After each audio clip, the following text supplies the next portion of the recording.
আবারও চলে আসলাম আপনাদের মাঝে। কম্প্রেসারটা অনেকক্ষণ চলার পরে বন্ধ হয়ে যায়।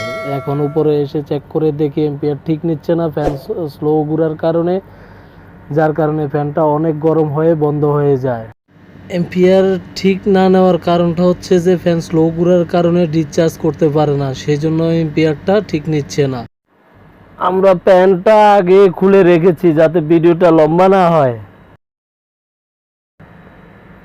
এই যে আমরা একটা নতুন ফ্যান মোটর নিয়ে আসছি, শুধু এটার ডায়াগ্রাম দেখে, মাপামাপির কোনো প্রয়োজন নাই, ডায়াগ্রামটা দেখে আমরা কানেকশন করে ফেলবো। অরেঞ্জ, রেড আর ব্লু, এটা হচ্ছে 3 ওয়্যারের fan motor. Orange, red, blue. ব্লুটা আপনি নিউট্রালে দিতে পারেন বা ফেজ লাইনও দিতে পারেন। আমরা আরব আমিরাতে ক্যাপাসিটারটাকে বলি যে ফিল্ম ক্যাপাসিটার।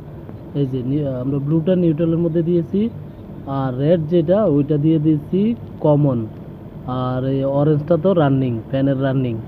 বা যদি উল্টা পাল্টা যদিও হয় তাহলে সমস্যা নাই, কমনটা যদি রানিংয়ের মধ্যে পড়ে উল্টা ঘুরবে, আর কমনটা যদি কমনের মধ্যে পড়ে ফ্যানের তাহলে সঠিক ঘুরবে। দেখেন এখন আমরা চালু করে দিয়েছি, এখন এম্পিয়ারটা ঠিকঠাক দেখাচ্ছে। 13 এম্পিয়ার ছিল, এখন 13-র কাছাকাছি নিতেছে, কোনো সমস্যা নাই।